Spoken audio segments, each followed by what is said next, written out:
wrong? You got a little hitch in your giddy-up. Hoard, did you bring back a good interview with Belterra 300 winner Buddy Lazier? I didn't get a chance to talk to him. But what a dramatic moment when Robbie Buell ran out of fuel with 2 laps to go. Really? That happened? So you got into the business on a fluke? On a fluke, yeah. The twins were unexpected until the night they were born, and I really needed to make more money, fast. The Inquirer was generous, but not generous enough.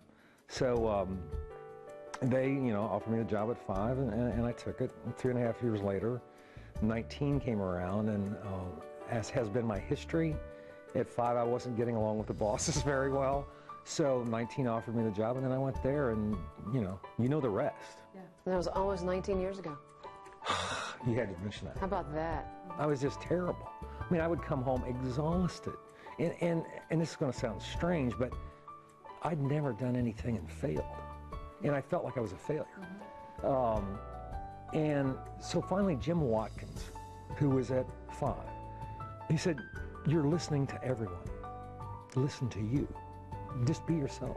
And at that point, then I became comfortable with it. And when I went to 19, I asked him 2 questions.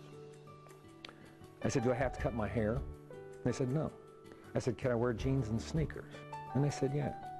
So I thought, oh man, I've got it made now. So then I said, "Can I wear a t-shirt?" "Yeah, as long as you got a jacket on." And that became my persona. It was? But it was, the bloopers, a lot of times, I probably shouldn't say this, but a lot of times they helped me because I would relax.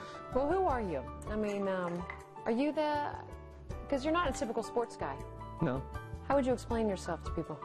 Me being in sports was just fortuitous happenstance. I mean, I lucked into so many things. Now, when I got there, I really worked hard. In print, the days at the Post, when the Post was a monster. I mean, I think, not because I was there, but we had a tremendous staff. We went to battle with the Inquirer every day. Then I went to the Inquirer to cover the Reds, and to have that job was just a gift. I mean, I got to see the entire country and meet people that And that was at the pinnacle of the newspaper business. Oh yeah, I mean, it was out there. Yeah. And I met Al Kalin and Willie Mays and people that I grew up worshiping when I was a kid. Mm-hmm. And that's, when you live a dream, it's really hard to take yourself seriously. After you left the television business, did you ever look at yourself and say, what am I going to do now? When I left, I was kind of riding the wave of the Joe book, mm-hmm. Joe Nuxhall's biography.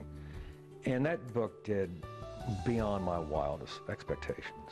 And I remember the night I was finishing the book, and I felt like I'd kind of been given a gift to write. Then I just decided I'm going to bury myself in it. And then the magazine came along, Cincinnati Gentleman at the time, Tom Schaefer's brainchild. Mm-hmm. And he hired me as editor, and I have to tell you that was some of the most enjoyable time in my life, because I could branch out. Were you pretty happy with everything's turned out? I've never been happier in my life. You saw the game today, didn't you?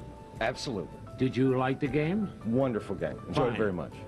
Fine, thank you very much. Who is he? I don't even know the guy.